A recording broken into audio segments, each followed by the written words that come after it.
One very famous criminal of that time was called Jesse James. This notorious American outlaw was not just a criminal, but probably the most wanted criminal of the time. We can say that Jesse James officially became the worst man in the world, and he became a criminal because he was also a guerrilla, a bank and train robber, a gang leader, and who may forget, a murderer.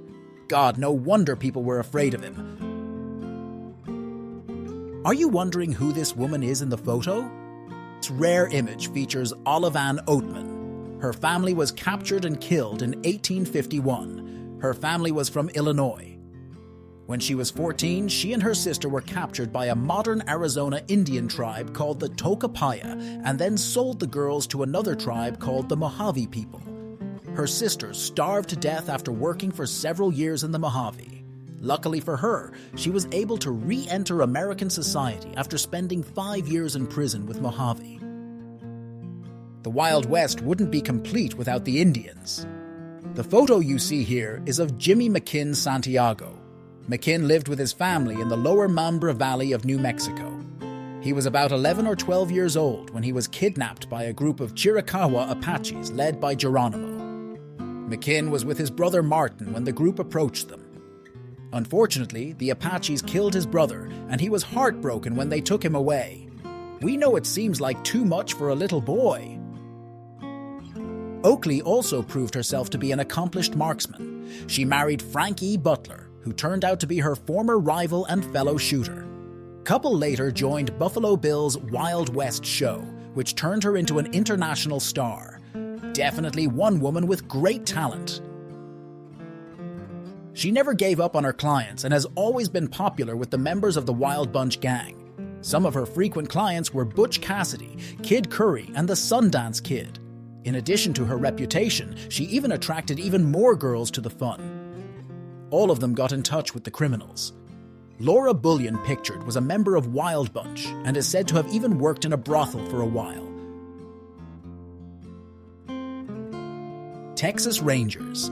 Unofficially formed by Stephen Austin in 1823 and officially organized in 1835, the Texas Rangers has a storied history of tracking down fugitives and protecting the border. This circa 1885 to 88 cabinet card is an excellent photo of Company F of the Frontier Battalion. Rose of Cimarron Rose Dunn became known as Rose of Cimarron at the age of 15 after she reportedly came to the aid of her outlaw boyfriend during a gunfight between lawmen and outlaws in Ingalls, Oklahoma Territory in 1895. Some debate whether this photo was taken to promote the 1915 movie The Passing of the Oklahoma Outlaws, but this photo definitely dates to the 1890s. Lunchtime. In Greenwood County, Kansas, these emigrants stopped to eat lunch next to their wagon. The women you see in the photo took part in the search and brought their husbands with them for the gold. If they were unable to come with their families, they would have to search for the gold on their own. In addition to panning for gold, other popular pursuits included cooking, housekeeping, washing clothes, dancing, and acting. When going to a salon was a way to let off steam and relax. Maybe play poker, drink and bargain with cattle. Like the establishments we have today, some saloons were open 24 hours a day, 7 days a week, and were not only popular with cowboys, but were also a favorite haunt for gold miners, soldiers, travelers, and believe it or not, lawyers. Certainly looked like a place. Most American cowboys were white men. African Americans, Mexicans, and American Indians were not so numerous, but by the end of the 1860s, they were all working as cowboys. Since then, this image has become a cult. They look exactly like they do in the movies, where they wear a bandana, leather gloves, boots, strong jeans, and, of course, the famous cowboy hat. He gained his reputation as a player during a shootout at the OK Corral. He killed 3 cowboys. From that moment on, he became known as a marksman, especially in Tombstone, Arizona. Until his death in 1929, he constantly got into fights with other cowboys. Wow! These Indians were known to be very cruel but intelligent people and are one of the wealthiest Aboriginal tribes in the United States. If you notice, you can see the corn cobs they grew and the looms they used to make blankets. Indeed, very clever. Want to go ahead and visit this place? You still can. This is one of the oldest pieces of history in this area. He also played a large role in the Pueblo Rebellion. Until Mexico gained independence from Spain, the Franciscans lived in this old church for some time. Now it is a tourist attraction in SUNY Pueblo, New Mexico, and many people come from all over the world to visit it. Amazing. Cowboys' bathing cattle drives typically lasted 3 months, so cowboys often bathed at the end of the trail before heading into a cow town to celebrate. O'Sullivan joined an exploration party as early as 1871, which gave him the opportunity to travel around the United States to take the scenic photographs for which he is known, especially in the Pueblo of Cañon de Chelly. At that time, there was no one as talented in photography as he was. His photographs are exactly what one would expect from the Old West, and they were very accurate. In the Wild West, respectable women did not have equal rights to drink in the saloon. This means that they have always had a hard time getting their fair share of beer or hard liquor. Until the First World War, women were forbidden even to enter almost all salons unless they were saloon girls, harlots, or dancers. Now, few people talk about this. Americans are ashamed and do not want to, but the Wild West had a shadow government, and it was not the president, or, for example, the high sheriff who ruled the country. The unspoken rulers of the Wild West were women, the owners of brothels. Madam.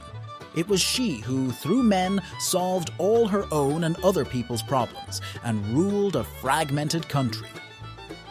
So America was built on the brothel business and economically and socially by its patrons. And there is nothing romantic about it. Immoral horror and filth. But Madame then lived in luxury and got fat. This game was originally developed in the United States in the 19th century and was documented as early as 1836 in James Hildreth's dragoon campaigns in the Rocky Mountains. Today, it is still a favorite. Do you play poker? In the Old West, the street walk was of great importance. Even though it was mostly illegal, brothels were common and in plain sight. Some respectable ladies even donated most of their profits back to the society. Many of the images in most old Hollywood films were of Native American women. In this image, we see Barbara Rush from the 1954 film Taza, Son of Cochise in a Native American costume. In the film, she was the chief of the Chiricahua Apache tribe and a key leader during the Apache Wars. In this photo, the main street of the West Settlement of Tonopah, Nevada, has always been full of people. Covered wagons delivered goods to the trading posts, which were intended either for sale or for trade. This is probably one of the creepiest photos in the collection. This is a reminder of the dark times of the Old West. In the middle of the 19th century, there was a great demand for bison bones. In this photo, we see the true reality of this requirement. Herds of bison were destroyed, resulting in a huge cemetery. This photo of a bar scene from 1910 is proof that the Wild Wild West really was wild. Here, cowboys and girls from the bar in the saloon had fun. The bar is packed, alcohol is plentiful, and everyone is dressed in their best clothes. This photograph of a grizzly, no pun intended, shows the result of a bear hunt in 1874. During an expedition to the Black Hills, General Custer and Colonel Ludlow killed the first grizzly bear on their hunt. Well, that's all for me. If you were interested in this issue, please leave your comment and share with your friends. See you!